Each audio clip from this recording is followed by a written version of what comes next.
All right, guys, I think we're going to get started here. I want to thank you all for coming. I think this is probably the biggest crowd you've had. I mean, a lot of students here that we haven't seen here before, so I'm glad to see your faces. So we're going to start off this meeting talking briefly about what happened last meeting, our meeting before this. We approved both remainder requests from the Society of Professional Journalists and Muskie Broadcasters. Theta Phi Alpha was about the Brood Awakenings coming up after spring break, and we're just requesting a little bit more details from them before we approve that. We then went through reports from all the senators over here, and everyone had a lot to report, and we're getting a lot of stuff done here, so it's really exciting. So in today's agenda for this meeting, we're going to talk about the dining hall mainly first, and then we're going to go to kind of touch into some Greek life. We're going to talk about some things about Greek life, and then after that we're going to have recycling. Harrison, wherever he's at, I don't see him in here. Harrison and Rose over there come up and give a little presentation about recycling on campus, and we're going to see maybe what Susan has to say about that. So we'll start off with the dining hall. So would you like to come up here and kind of just talk about some things regarding the dining hall, some questions we have, and then we'll open up to open forum so you guys can kind of talk about whatever questions you may have for the upcoming dining hall renovation and what to expect from that. I'll put this up here for now. Do you want to? Okay. Well, hello, folks. My name is Susan Warwick. I am not the Director of Food Service. I am the Dean of Students. But Luke did share with me earlier today that you all had some questions about things that are happening in Patton, things that are just happening in general with food service. So I'm happy to answer those questions if there were particular people who wanted to ask the questions, or did you want me just to work from the list, or what do you? Well, we have questions prepared, so we'll answer those questions first, and then after that we'll open up to all the students to ask their questions. Awesome. So whoever wants to start over there. I'll start. Exactly. So if this whole change happens, if we come back next semester and it's all renovated, but the food hasn't changed at all, what will we do then? Okay, there's no if anymore. It's happening. The renovation is definitely happening. So. And have you all seen the posters that have been put in the dining halls with all the different changes that are going to be made and stuff? They've been in each of the dining halls in the bait shop for the last, I don't know, several months. You're asking if the food doesn't change, what do we do? Yeah. I think you're going to share that with me, and I'm going to share that with Jody pretty promptly. So one of the whole big ideas is that consolidating to one dining hall is going to allow them to not have to manage two dining halls, which is part of the challenge in feeding our students, and being able to consolidate to one location. They shouldn't have to spread their staff in the way that they do now. It's hard to get staff to come and work at a dining facility anywhere in this area. So having one dining hall will be hopefully better served to our students. But I absolutely want to hear stories or concerns that you have. Are y'all sharing your concerns now with the dining hall staff? When you have concerns, like there's a specific meal you eat and you're like, this is horrible, taste it. Are you doing those kind of things? I'm going to encourage you to do that now. Let's start now. Start getting the practice so that when you go to a new dining hall and you have higher expectations, you're in the practice to say, what is this? You call it Szechuan chicken. It ain't. No sesh, no wan. It's no good. So, just start. I mean, because and then if you have challenges in them receiving your feedback, I absolutely want to hear about that as well. But they have lots of different opportunities for people to give feedback. I think there's a poster that you can give a text. There's a poster in the bait shop, at least, where you can provide texted information. You can send an email to Jody Swindrick at Dining Services. That's not her email, but she's on the website. And there are comment cards, or should be. But then you can also ask for a manager at the time of service. Say, this is not good, I want to talk to a manager. Those are all options. Thanks, Zach. Yes, sir, Patrick. Yes. What changes are you most excited to see out of this renovation, possibly on campus? What changes am I excited to see in the dining hall specifically? Yeah, more of the dining halls. Okay. Well, I think we've had a lot of underutilized space. The way the Kelly Coffee House is connected, but not really part of the dining area. And so being able to open it up so when you walk in, where you traditionally walk into Patton, you'll be able to scan in right there and go right or left at any time. So, I'm sorry, that was Pat. So you walk in and it's just a much more open, inviting area. And so that's one of the things. I'm most excited about the pizza oven. It's supposed to be a wood, stone, brick pizza oven. And I think for students, there are going to be some different amenities that you might enjoy with the charging stations in different areas that are going to allow you to charge your phones and your tablets and computers and that kind of stuff while you're dining. Hopefully the seating, this is just a depiction. It's not exactly what the seating is going to look like, but the idea was that there'd be some more comfortable spaces, not just the chairs and the wood chairs and the tables in the dining hall, so some more comfortable kind of hangout, if you will, kind of spaces. Kayla. Will Thomas Hall or the Thomas Dining Hall be available for programming outside of Renovating?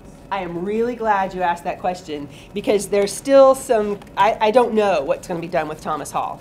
And so if y'all have ideas, certainly we know Brood is an event that's very well attended and we want to find a place for that. But are there other ideas that you think that Thomas Hall could be used for that you want to share here that I make sure I share with other administrators? Well, could some MPB events be hosted there? I feel like that space would be inviting and be a good way to get freshmen out that first semester. I certainly think we could talk to MPB, and if they want to move some of their events there, absolutely. Do we know anybody on MPB? Hey, look at that. Hello, MPB. We've always been, well, like as long as I know, we've always been in the bottom of the chess center. It's kind of like our thing.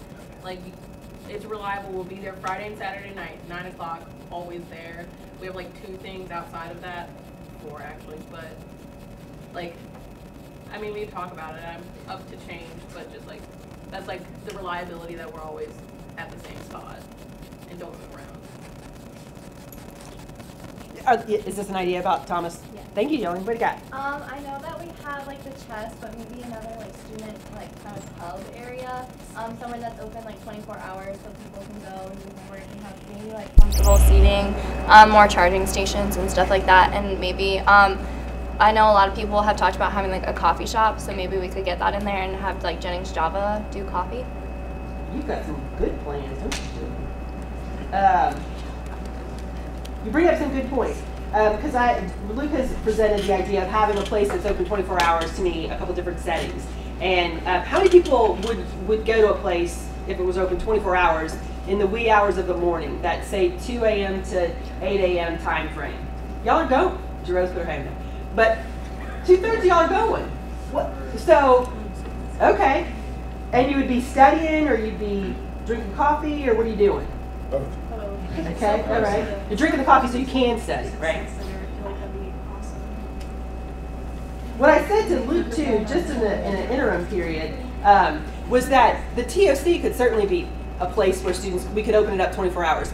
I have much more control over that space than I do the library. We sort of talked about that as an option, or the chess center. Chess center's just got a lot of different moving parts, literally, to it that liability issues and risk issues that may not make that the best place. But opening the TOC 24 hours and see how it goes. I mean, we could do some kind of swipe in system, so you'd have to swipe in, and then we could sort of track who was there, but that might be something that we could look into if that's something that you think you like. Again, not the most comfortable seating in that space, but you can look at doing some freshening up of that space as well. I walk through there every day and think, should be freshen the space up. So, and I think that very well. Yes, sir. What's your name? Gabe. Hi, Gabe. Kind of in addition to the coffee house thing, I know some complaints about like the Win is there's not really healthy options, and so kind of involve something like a smoothie bar or something, kind of where if you don't eat like greasy or deep fried food, you can go get a snack sometime that'd be healthier, I should say. Okay. Have you seen some additional healthy options in the Win recently? Yeah, I saw there's like a grilled chicken avocado wrap that I actually want to try, but it looks like it's actually $3.99. It's pretty reasonably priced for something with those ingredients. But I think they're selling it in the bake shop too. Yes, yeah. Our staff are flocking to that thing daily. They're also doing a mushroom portobello sandwich. Are they doing that in the Win too? I have not. It's very good. But Had that today. But yeah, I certainly a smoothie bar. Okay, wrote it down. Kill it. Maybe like a kind of like a little grocery store type thing where you could get like a case of water or like snacks and stuff like that. So, and then that would be another way that people could use their or their dining dollars, because I know a lot of people don't use all of them throughout the semester. Really? Who in here has muskie bucks left over? Personally, I still have like $120 left. Same. Dollar. No. You know, that's certainly been a concept that Airmark has presented as some kind of a, who asked me that, Jillian? A concept of like a Circle K type option where you could come in and grab cases of water, cases of ramen, cases of whatever that you can cook in your room. The challenge is, if you've ever bought anything at Circle K, you know how it's priced. It's priced for convenience. And likely this stuff would be priced for convenience too, so which likely means a higher price than what you could get at Walmart. But if you think students might want it, I can certainly present it. One of the things they'd also looked at was, or suggested, I'm not looking at one of the things that was suggested was more fresh food with like salads to go and fruit to go and stuff like that. And my understanding that those aren't things that students tend to eat all that often in those locations, and that's why they tend to throw them away. But if you're saying you want it, we can share it and see what they say. Is there any ideas from back here? Anyone have any ideas regarding maybe what that space should be used for after dining hall renovation? I do like the idea of like a shop or a like a store, coffee shop, smoothie place, because I know students are always looking for employment opportunities on campus. So that could be a good way for students to be employed, just another way for them to do that.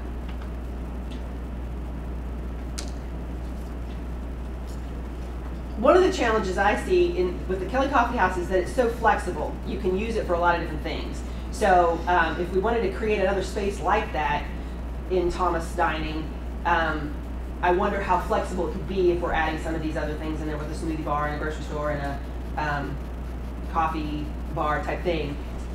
However, if y'all are sort of suggesting these are the things you don't want a programming space like Kelly Coffee House was, except for Brood, then we'd have to sort of brainstorm that. Kayla. I think it could be a flexible programming space if it was just like the coffee, like the 24-hour coffee lounge, and it can be reserved for certain events. And if students still want to go down there to study, then it's just kind of like going to the chess. If you want to go and study, but you know MPB's having something downstairs, you know that it might be loud. So just kind of maybe catering to possible programming, but mostly like hang out. Okay. What kind of furniture are you seeing in that kind of a space?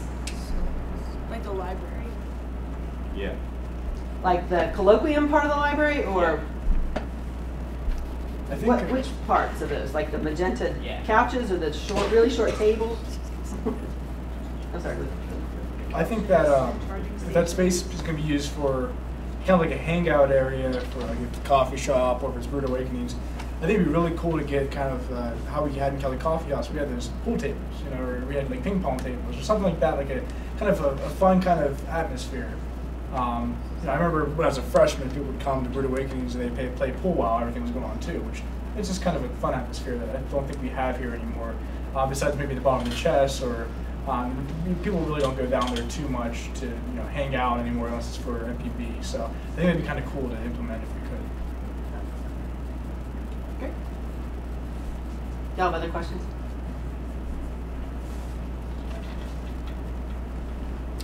Holly.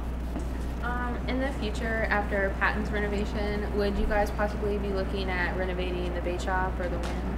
Good question. Would we be thinking about renovating the bait shop?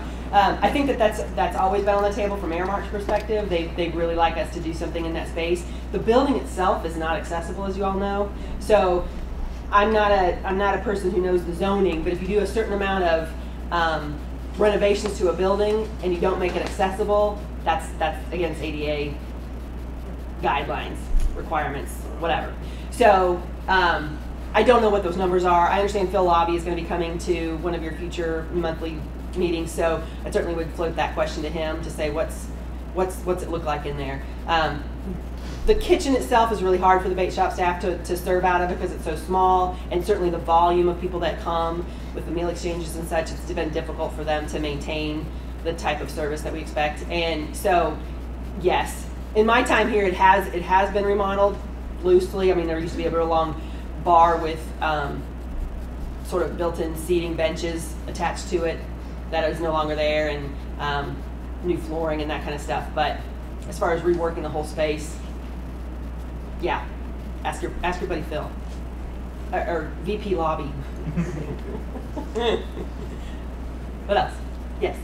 Are you, or would you think about like allowing upperclassmen to have a choice, like if they're living in a townhouse or in a lakeside house with a kitchen, to opt out of the meal plan? There's a good question, and it's a difficult question to answer, because I do believe that students should be able to learn and grow and be able to start to take on some of that maturity process and creating their own meals and that kind of stuff, and that's something that you don't get to do when you're on a meal plan. The challenge is when you commit to a food service provider, you have to commit to a certain amount of students being on the meal plan. And so we've made a big commitment with Aramark in doing a lot of these renovations, and so there's a lot of expectations when it comes to numbers of students that are going to be on the meal plan. With that said, I'm not going to say it's never going to happen. So if you have ideas as to ways that the meal plan can serve upper class students better, or students that specifically live in the lakeside and townhouses. Townhouses don't have full kitchens though, so those are a little bit harder to cook a healthy meal in. But I'm open to hearing suggestions. Jim? Yeah, I mean, I kind of thought, I know that the lowest number of meal swipes you can get is like, what, 10? Or... Sounds about right. Off the top of my head, okay. I can't think. Finding a way to like find a happy medium and like reduce the price of it at least. That way students are still on that meal plan. They have access to the dining hall, let's say in the event that they like don't go grocery shopping or they just don't feel like cooking that night. But it's just a more limited number, and it's still at a reduced price since they are kind of taking on that responsibility. That's just like me personally, that's what I would want if I were living in, let's say, a lakeside house.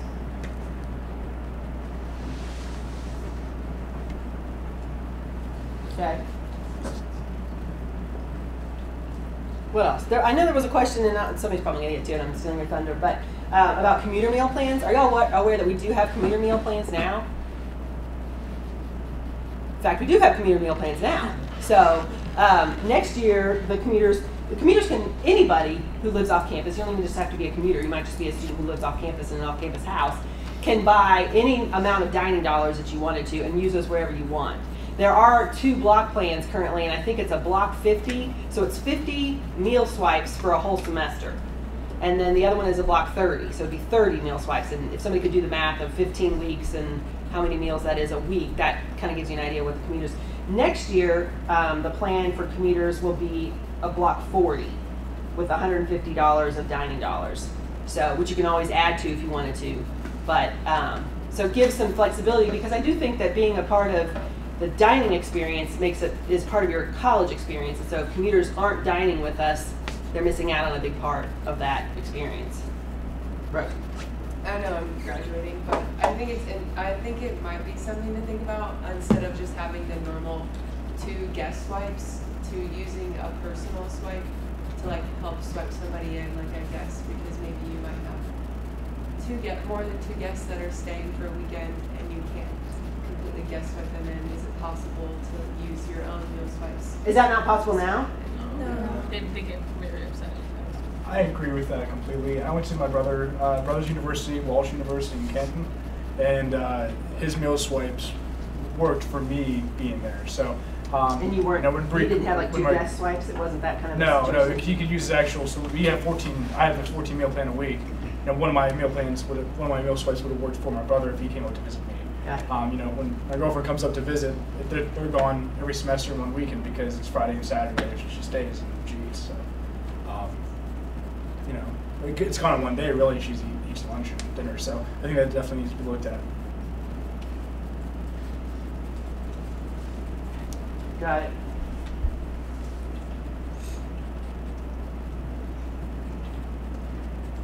Okay.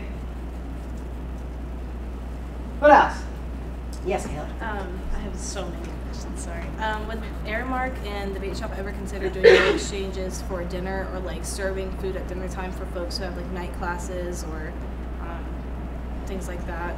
So you can do the to-go meal. Yes. In the dining halls. But some just coming from my own shoes, I know there's a few folks that tend to have this at like let's say they're coming from work and then they have class at like 5 or 5:30 and they don't have time to run to the dining hall or they didn't pack ahead that day. So just a grab and go option at dining halls? Or even just if it could be on the quad just to make it more accessible. Would that ever be an option, or would that just not be? There would be a cost associated with that that would be pretty significant for staffing, you know. And if you've ever been on the quad after 3:30, it's a ghost town. Yeah. And so they would just have to do some kind of a cost kind of comparison benefit analysis type thing to try to identify if this is going to be worth it. Because I know even students that study in the library during late hours too. I mean, I studied there pretty late, and I run out of snacks pretty quickly, and sometimes need something more substantial to get me through the night. And I don't want to have to trek back to wherever I live. Yeah. Or yeah. All right, I'll certainly write down.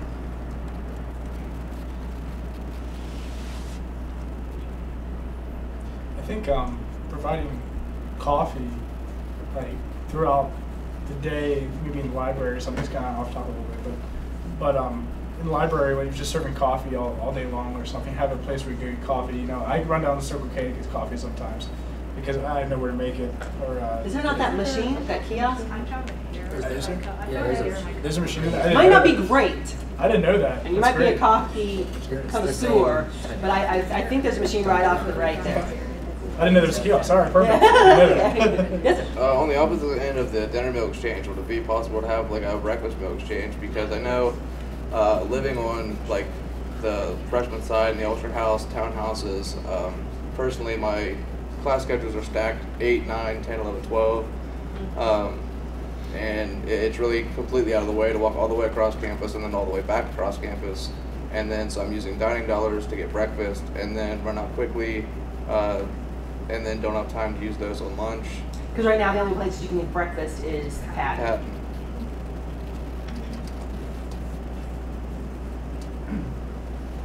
I mean, that semester, but he still have to go to Thomas, so because Thomas is gonna have breakfast. Well, for 2 weeks or 3 weeks or a month. What I'm saying in the future is, we're still gonna have people living in the Ulster House townhouses. Thomas, Pat, and Ma'am. Got it. Yes, ma'am. Like I know, like my Thursday mornings are packed, and I don't have time to eat breakfast. Or usually I don't even eat breakfast because my mornings are packed. But if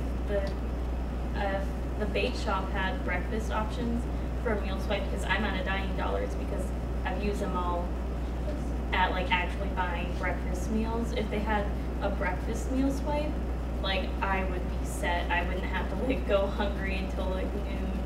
So you're just kind of echoing a little bit of what he suggested too, yeah. I'm gonna chime in. I've kind of talked to Jody about this and like different options with that, but their problem is like they don't have space back there to hold this stuff. Like they just don't have the space to like hold all of this like pre-made stuff or whatever. Well, I mean, yeah. I wouldn't say it'd have to be like a whole like sandwich, like as intense as like the lunch meal exchange, just like granola bar, apple, fruit cups, yogurt. Take a granola. Yeah, just and like a little wrap, like a burrito, like a little burrito wrap. Yeah, but you don't even have to have that. But do they have like a you can like order a breakfast or something and have them like and pick it up? I feel like she said something about that. So what exists right now is, which barely any students know about, is you can actually pre-order a breakfast at the dining hall. It has to be at the dining hall, so at Patton, and you have to go pick it up. But you can do that. You can actually the night before, if you know you're gonna eat breakfast. Hey, I gotta hurry up and go to this test tomorrow morning, but I don't want to wake up too early. Can you prepare this for me at like 8:30? And then they'll prepare it, go pick it up. Does it help the people who live on the? Well, exactly. But it does exist. Like, because he's talking about, I don't want to have to get up, walk all the way to Patton, walk all the way back. Like that's exactly what he would be doing. He might as well just eat there if you're gonna do that much. You can pick it up the night before.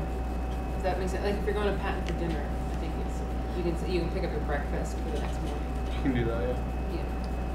But still, I don't know how much people are still. If you live on East 2, I don't know how much you travel across. Because I know, at least traditionally, we as a club usually just go to Thomas all the time. So we're still never at Patton unless it's on a weekend. I'm definitely going to suggest that y'all share those specific concerns about meals and stuff with Jody. and see if that's something that she can make happen. Yes, ma'am. So I know during like camp week with the sports, when Thomas was closed, like Patton was really congested with students. So like, what did you guys do to increase the space in there? Well, we blew out some walls. You just haven't seen that. It's going to be a challenge, certainly for the rest of the 6 weeks, but also certainly during preseason camp. But I don't know if you've heard that for dinners on Monday through Thursday, we'll be feeding meals in the chess center as well. And they'll be doing some different kinds of fun things. And my Jess is going to remember better, but Monday night movie. So we've got some pretty good first run movie, not first run, but New releases. what'd you say? New releases. New releases. Tuesday night was Tuesday trivia. Wednesday night was We're gonna be doing like some karaoke nights and stuff like that. and Thursday night was something fabulous. Yeah. So hopefully that'll draw people to the chess center to try to, and I think and you'll have to ask Jody, I didn't write down the hours for this period of time during the renovation, but I think the hours are extended in Thomas. So I think currently now you can get a meal up until 9 o'clock, is that accurate, in Patton? And I think it's going to be extended to a little bit farther if people want to eat that late. I think it's 8 o'clock. Is it 9?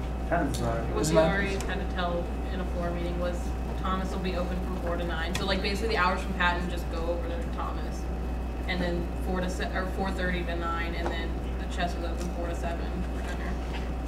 Then I'm wrong. It's not up to 10. But like, I was asking like, how did you increase the space in Patton? No, I'm sorry. Oh, how do we increase the space in Patton? Patton, yeah. For like, There are going to be some walls blown out in Patton. There will certainly be some changes physically that you'll see. And certainly, if you think about the Kelly Coffee House, there's a big bar in there now. That's going to be gone. There's the benches that are there. Those aren't going to be there. So there's going to be a lot more opportunity for tables to be fit. And just reworking the space. Isn't Patton Private going to be? I think Patton Private will still exist. I don't want to speak directly to that, though. It might. What does this look like? I thought I heard it was going to be used for space to eat. Space to eat? I thought you said offices. No, maybe it was offices. My bad. I'm sorry. Hard to tell.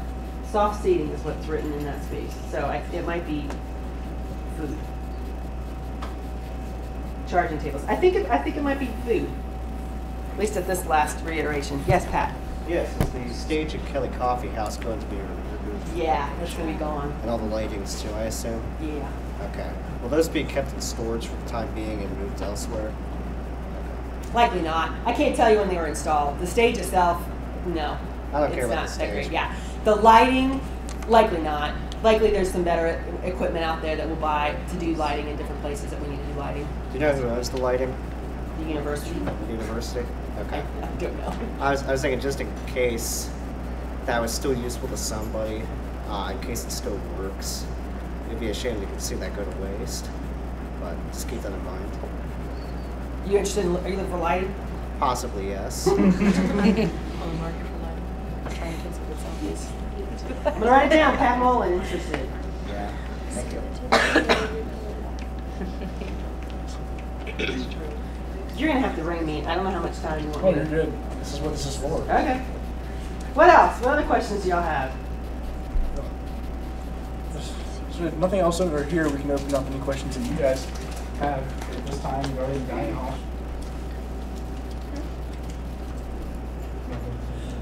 Okay, while you're thinking of your questions, let me tell you a couple things. So if you can consider that there's going to be a lot of construction in that space for the period of Friday through return back to campus, April 27th is the first day of classes, I think.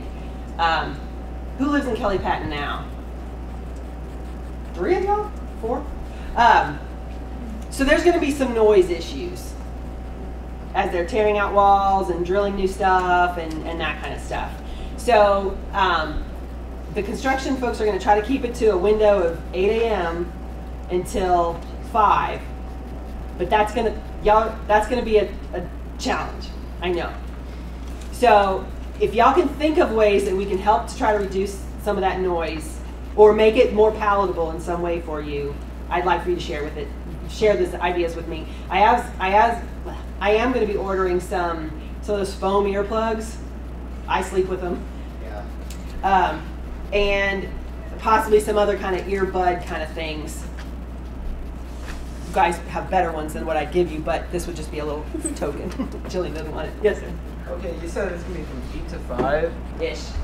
I mean, I'm not exactly sure, but it is going to start at 8 a.m. I mean, 8 seems pretty early. Would it be possible, like, I don't know many people that are going to be trying to sleep at like 5. Like, would it be possible for them to bump that back a little bit and go from like 10 to 7? That seems like that'd be more convenient. I know maybe for their work hours it might be worse. Yeah, because like, they have to get home to their families. I know, but like, I mean. Anybody's family in construction?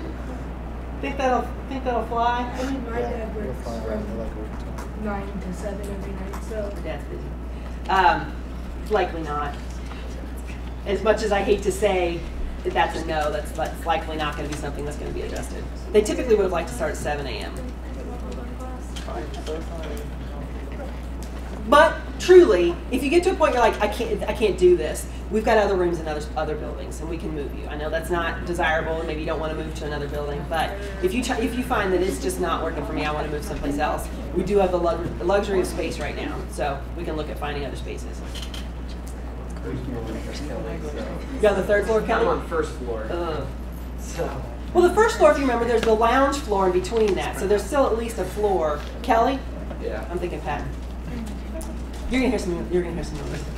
What's your name again? Gabe. Gabe. I hope you'll come tell me if there's anything I can do to help Okay. make it more palatable. I didn't think about that. Yeah. When we're in it together, and we'll have a new dining hall, so just like, don't complain too much, because we're doing the best we can. Thanks, Maggie. Yeah, better food, new dining hall, we can get through it. Be loud, 8 a.m., but we got it. How's that? It's only what, 4 weeks, right? I mean, it's a little longer than 4 I mean, 7 weeks. My bad. 6, 7 weeks. It's not that bad. Let me go here. It is when you don't have class till 11. 20. I'm gonna be up so early. I can get you a sleeping room, so you can sleep in this room and you can nap in this other room. Maddie. I was wondering just like why we didn't like start construction in the summer.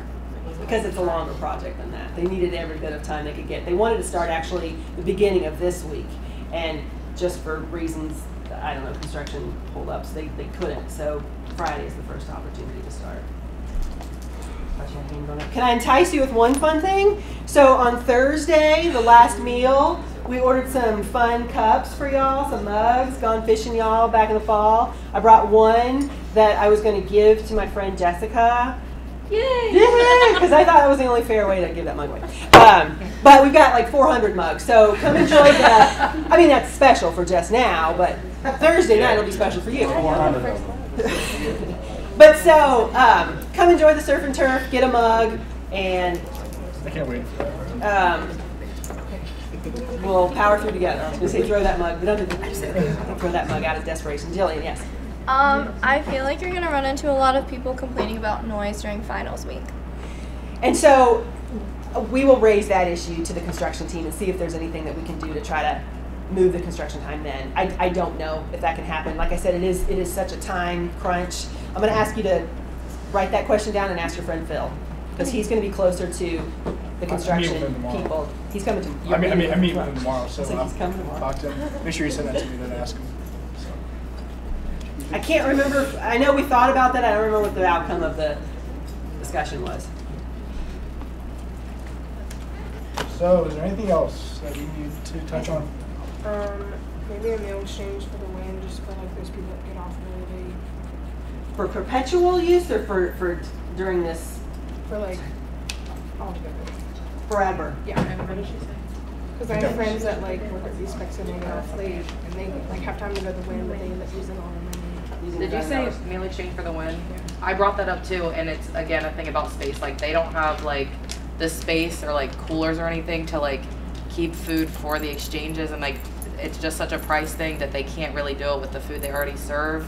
Well, so the thing is, like, because I've talked to Jody about a lot of this stuff. I completely understand all that. I just think that where there's a will, there's a way for everything, and I think that we can look at it more. I think it's possible we can look at it more. And if there's not space, how can we make space? Right. And that's just kind of how we got to look at it. And we coming up, we have a lot of money in our capital growth fund. You know, what if university, I mean, won't put maybe money towards it, then it's something the students want. We can look towards putting money towards something because we have a lot of money coming up that we need to spend. So just something we can look into more. Yeah. We can tell you in our meetings, we can talk more about. Okay. If there's nothing else regarding dining hall. If there is, please raise your hand. If there's not, we'll move on to the kind of next subject we're going to talk about for the sake of time. Okay.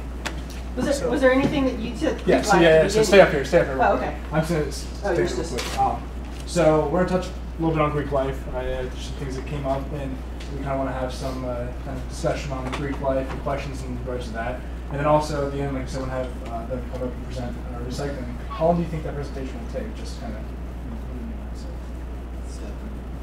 Okay, so 7 to 10 minutes. 7 to 10 minutes. So we'll take about 10 minutes to kind of discuss kind of Greek life and kind of any questions that you guys may have regarding that. So and everyone feel free to just ask questions if you have any. Yes. This is like a super new rumor that I heard. Awesome. But I love heard that those. you guys are trying to kick Greek life off campus, like for good. Who's the you guys in that rumor? I guess administration would be. And who's the administration in that? I don't know. I just heard the rumor. Well, but you know the musky grapevine. Okay. Well, let's just dispel that rumor right here and now, and you guys can tweet it out and talk to your friends and tell people. The university has a long-standing commitment to Greek life. How many of y'all are in clubs that have been on campus for over 100 years? Actually, I'm pretty sure we have. Pretty long. Yeah. So there's a long-standing tradition of Greek life on this campus. So there's not an initiative to get rid of Greek life on this campus. I can tell you that right now. So if you hear people saying that, ask the questions of why do you think that? What are things that are telling you that that's accurate? I think they just said, like recently, everyone has been getting in a lot of trouble for things that they shouldn't be getting in trouble for, and I guess they said like a lot of big campuses are trying to get rid of Greek life, so they think that Muskingum is just going to follow along with that and kick everyone off too. Okay, you said 2 things I want to touch on. So people are getting in trouble for things they shouldn't be getting in trouble for. Help me understand that. Right. Anybody can answer that. Yeah, Anybody? someone else answer. What is that? What is that part of the rumor?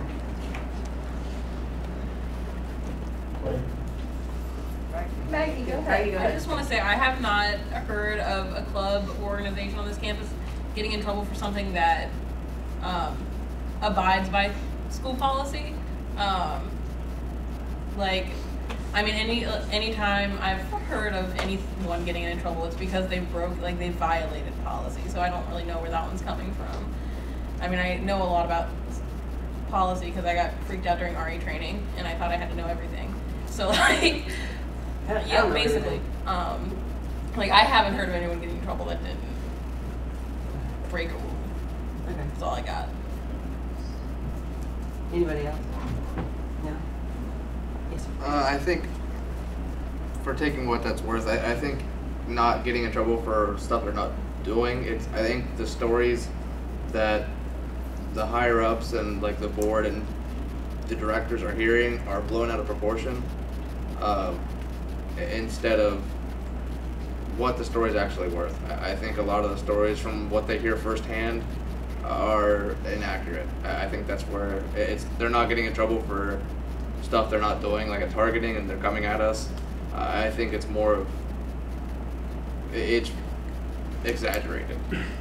So you think that when you say the higher ups, the president and use of the board of trustees are getting information that's inaccurate? Yeah. Who are they getting inaccurate information from? Just any files that are reported. I can assure you that they're not reading the files that are reported. Right, no, I know that. I'm saying right now we're encountering something Okay. that's As happening an to us. Yeah. And I think that we've seen it a couple times, and especially with other clubs, there's a different view among students of what's going on, and there's a different view from the people that are in charge, the director of student life, director of Greek affairs, the people who actually have the liability to play with these. But for us specifically, the report that was filed against us was blown out of proportion. It wasn't what it seemed. So I think one thing we've been talking about in Greek Council is that there's too much middleman messaging going on, especially between the students are talking to Devin Boyer, Devin Boyer's going to Stacy, Stacy's going to you. It's just a long line of going up. And one thing that we've been talking about in Greek Council is that we would just like to have a meeting between some of like the executive board members of clubs, Greek Council, whatnot, and just have a direct meeting with some of the higher up board of trustees, kind of get more communication between students directly and the people directly in charge. I can say that I will absolutely be a party to opening my doors to a meeting. I can't speak to the board of trustees, right. And I don't know if we want to go that route yet. Right, but I know it'd be difficult to get everyone together due to schedules and whatnot. But one thing I can share with you is that, yes, it's troubling. There was something else that Jillian said that I wanted to speak at, that other larger universities are getting rid of their Greek life. They're getting rid of their Greek life activities because there's a lot of risk and liability that are associated with Greek organizations. We're not doing that. But there's still, we have still the same amount of risk and liability when it goes along with Greek life.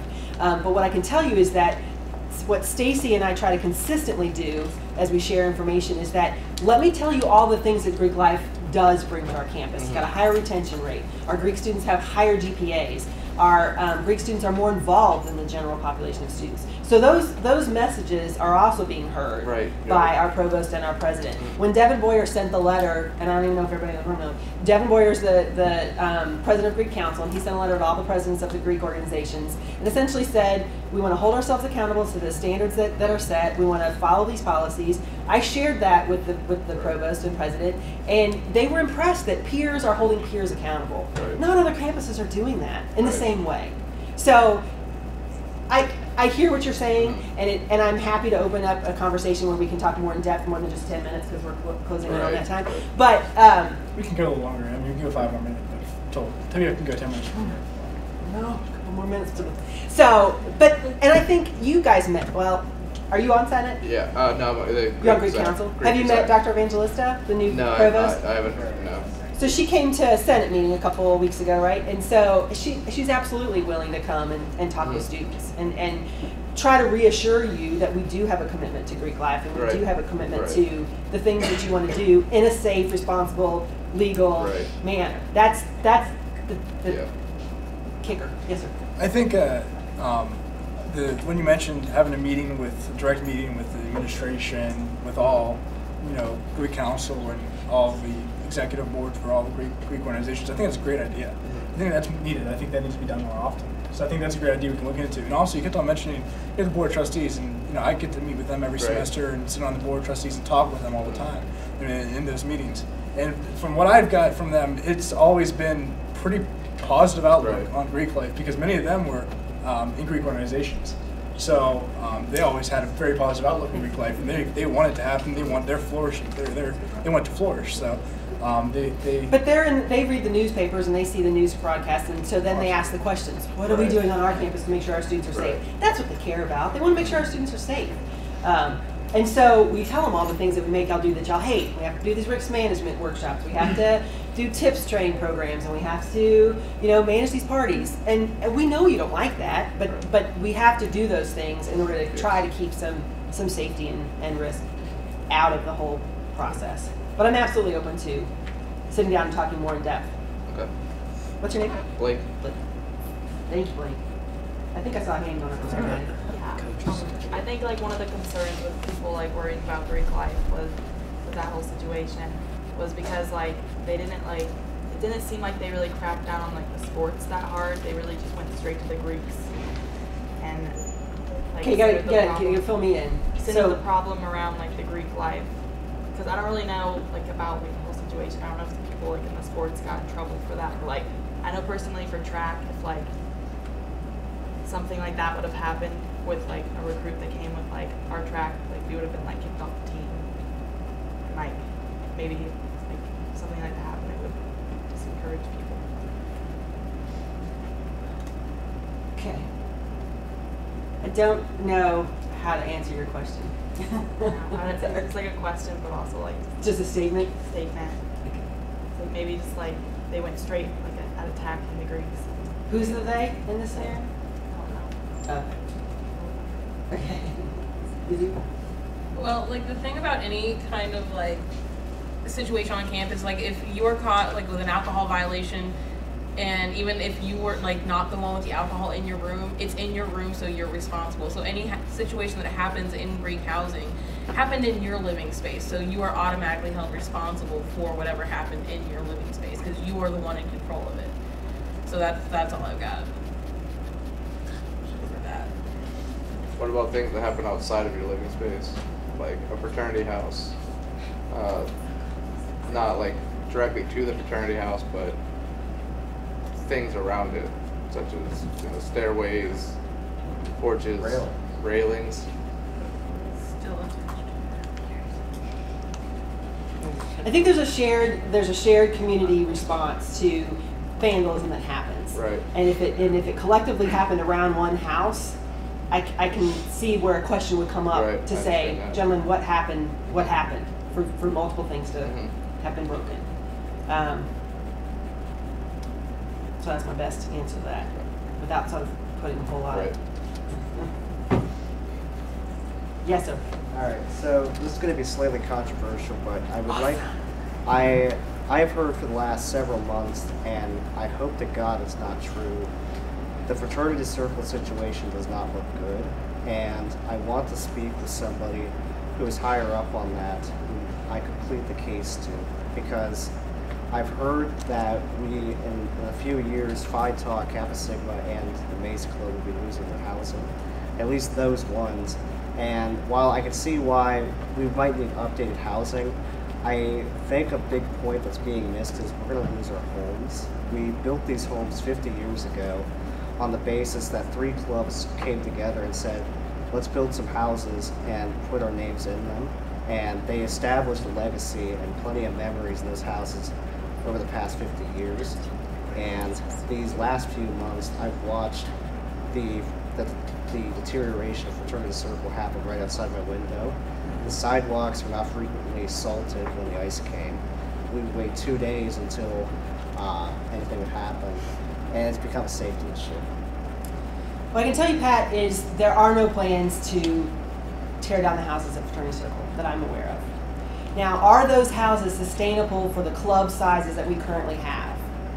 No, they're not. When they were built 50 years ago by the university, they were built for clubs that had membership in the 70s and 80s and much more than what we have now. So if you think about your club being a house, then there's a disconnect that I'm never going to be able to respond to. I didn't say just housing, I was saying a home. We use those for meeting spaces, and we use those as a place that we have our Brotherhood Connect. And outside of that, our organization does a lot for the community. I do understand that the sizes have been different. When the houses were built several years ago, I believe it was a series of alumni who came and worked with the college to ensure that housing was built, and it's kind of unfortunate that the sizing is a little bit too big for the size of the clubs today. And I hope we can figure out some kind of way to work with that, but it's pretty tough. It is tough. Yes, sir. Like, going off what he said, it's just like the school is really neglected for our circle. Like, obviously, like, I know we haven't lived in our house in 2 years, but there's mold, the school doesn't really care about the house, and it just makes me feel like they're just trying to, like, let it die. They just want it to get so bad, it's like, all right, let's tear it down, and it's gone. And that's that history aspect that you were talking about, that you're just letting weeds grow out and just deteriorate. Like, the neglection is unreal. And those are homes. Yeah, like what if they did get their numbers back up, they still wouldn't be able to live in their houses because like you said, like they're not livable. There is mold growing. What I can tell you is that at this point, those houses are likely not going to be occupied by the Phi Taus or the Mace in any new residential situation. So it would take a lot of money to bring those houses up to a standard that would be appropriate for students to live in. And the club sizes of the houses, I mean, the club sizes does not match with the size of the house. So there's not a commitment to continue to put money into those houses when the clubs can't sustain those numbers. But like, even if we got 20, 25 guys next year, which obviously I don't know if that could happen, but then we still wouldn't be able to live in it because it's it takes so long to renovate, and it's just. And how did those houses get in the shape they are? What I can tell you is that we are doing a whole residential review of all of our housing to try to identify how we can move the housing forward. Because certainly there's been a lot of enhancements to academic housing, and we need to look at all of the housing for all of our residential students' experience. And in that process, we're working with an outside organization that will come in and share, hear what it is we say we want, hear what it is students say they want, and try to present information. Now, it can't be a whole lot of new construction everywhere without a lot of costs that's going to go along with that. But the commitment to Greek life is different than the commitment to the houses, is the best response I can give you. We are very committed to having Greek life and an active Greek community on this campus. But putting more money into those houses that are not sustainable for the clubs and not working for the clubs is not something that's likely going to happen. Again, I'm not the money person, so I think those are going to be good questions for Phil Lobby. Yes, ma'am. For the Greek houses that are livable, they're also not up to code. I've had mold in my room for like 3 years and have told the physical plant about it countless times. And they've had multiple breaks to take care of it and still haven't. They just paint over it every year, which is disgusting to me. And like my ceiling tiles are like falling down, like to the point where I can like see the stuff like up there in my ceiling, like wanting to like fall down on me in my sleep. Where do you live? In the Delta House at 125 Lakeside. What is your name? Kayla. I think I've called like, I want to say like 4 or 5 times this semester alone. I lived in that room previously. Yeah, there was a leak, and then they fixed the roof, but then they painted over the tiles that were damaged. That's up to code, right? Just painting over something? So, for the sake of time, we're going to have about 2 or 3 more minutes. 2 or 3 more minutes, so that's okay. Maggie, We live in one of the lakeside houses, and we just have a hole in our floor. And Yeah, been there the whole time, and we've called his plan about a floor. Yeah. Which house are y'all in? 133. Like there's a hole. There's multiple holes in our floor. Yeah. Yeah. And I don't know. There's just holes in the floor. There's lots of holes in the floor actually, and it's kind of a danger. Like the floors. And the floor splinters a lot, so that's. Yeah, I don't know. It's definitely not in the shape that it should be. Like it's obviously livable, but there are just some things that are like broken. Again, holes in the floor like 4 or 5, and we've told Fizz Plant, but they haven't done anything about it. So, and like our roof was leaking, and they didn't fix the water damage. They just replaced the roof, which I mean I'm thankful for, but They replaced the roof? Yeah, they did a whole big thing on our roof. Or at least they replaced part of our roof. Wouldn't that help with replacing or stopping the leak? Yeah, they fixed the leak, but the water damage The wall is all on the wall, like they didn't fix that. So yeah, I do think that the lakeside houses should be looked at just because. Well, they absolutely are going to be. I mean, that'll be a whole part of the whole residential review that the creative company's going to help us do. Maggie, then Levi, and then I think that's going to be all. Just speaking, like I am an RA in Kelly. One of my residents has had a leak for the last 4 weeks, I want to say. I've submitted, I think, 9 work orders. I think you know who to come talk to. I mean, I've talked to my AC about it. It just, they haven't come and fix it. And then another room, there's a crack in one of the walls so wide that you can hear what the other person is doing, like directly. Like you can hear if their phone vibrates in the middle of the night. And I've submitted, and I've talked to people about that too. It just, a lot of work orders in the residence halls as well. A lot of leaks. I think we all understand that this plant is very busy, but how do they you probably don't know this, but how do they prioritize like where they go and like what they take care of I don't know the first? answer to that. But I would assume that if there's an emergency as far as damage that's going to be happening, they're going to go to that site first. And so that's the best I can tell you. Levi, then Can y'all invite Kevin Wagner in to a meeting? Yeah, it's possible. Nobody saw it. That's your guy. Yes, Levi. I mean, I know a major problem with the lakeside houses is the basements flood. Okay. So like you can't store anything in the basement because it's going to get wet.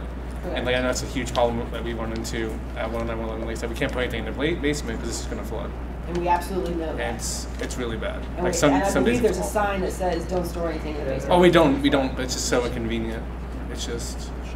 Is there any way to say anything? I mean, there's commercials everywhere for Be Dry or whatever, so, I mean, again, I don't know about how to fix the basement from leaking, but that'll be a part of the whole residential review, and I think that as rote as that sounds, I really am looking forward to a lot of information to come from that process. Absolutely. Well, thank you guys for all those that input. Now we're going to move on to recycling real quick. I'm sure we're going to have some questions for you on this as well, so we can go have a seat now, and then I'm sure you'll be back up here soon. So.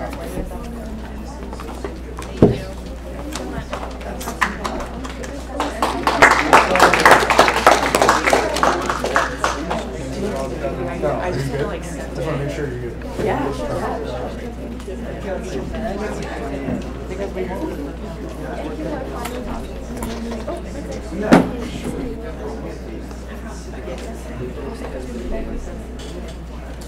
Okay, hey guys, I'm Harrison. This is Rose and Maddie. We're going to talk a little bit about potentially starting a recycling program and kind of talking about the school kind of moving in a direction of green goals. Cool. So we're going to talk a little bit about why we believe we need a recycling program. First and foremost, it's eco-friendly, right? We want to move, it's 2018, we want to move in the area of being eco-friendly. And we believe that it's our human responsibility to cut down waste. Another thing is, honestly, we think it's what students want. There's proof of concept in when you guys see in the residence halls overflowing recycling bins, right? So we know students are using them. We know that it's a thing. And we know that there have been efforts made in the past. There was a student from the past, Connor Han, made a recycling program, worked his hardest to get recycling bins in the residence halls. So we know that this is something people want. We just want to make sure that this is going to keep happening. You know what I'm saying? Yeah, the other day, actually, right before Harrison and Rose brought this idea up to me, I had a social class, and we were talking about deviance and like what it means to make a difference and do things that change things that you aren't happy with. And we were talking about recycling because that's one of the big issues that we felt like needed to be changed in the school, and there was actually a lot of student encouragement. We're like, yeah, let's get some recycling, this is awesome, let's do it. And so here we are. Cool. We also believe that a recycling program is marketable to new students on campus. You know, take a tour to potential new students on campus and say, hey, we have this great recycling program. You know, it's new, we're really proud of it. This can help students come to campus that are eco-responsible. And we also think that it can gain competition against other schools in the OAC. As of right now, 8 out of the 10 OAC schools have either a sustainability committee or something along those lines where they're taking care of their campus and they're making sure that it's sustainable. Muskingum University is not on that list, and we want to make sure that it is. We also have seen that the new president on campus, she's been making and the provost have been making a lot of steps towards giving ourselves a new image. They're inviting consulting firms in. They're making sure that we have a new image on a campus that really reaches out to the students and asks the students what they want. So with the recycling program, Luke and I have kind of talked, and we would love to talk to the Student Senate about this. We think that there could potentially be a possibility of using capital growth funds to use a few thousand of the very large amount there is to buy bins for buildings on campus. And that would kind of help put the infrastructure in place. And buying signs to make sure that people actually understand what goes in, what doesn't go in, because a lot of people have issues with that. And a real big goal of this is we want to have longevity. When Connor Han started this, it's kind of bounced around a lot for 3 years. I know the Student Senate has taken it up. Lambda, Sigma. So briefly, Connor Han started in Student Senate. We made a committee for it, and we were making sure it was getting, the recycling bins were getting put in the recycling dumpster and everything was taken care of that way. Lambda Sigma, I believe a year ago or maybe a year and a half ago, came to us and said they were interested in helping us, and we kind of passed it on to them, and they've been taking care of it really ever since. But that being said, there's no permanent solution to necessarily making sure that this is getting done. It's still kind of student driven, and that's where I think it kind of needs some help. And that's what we're.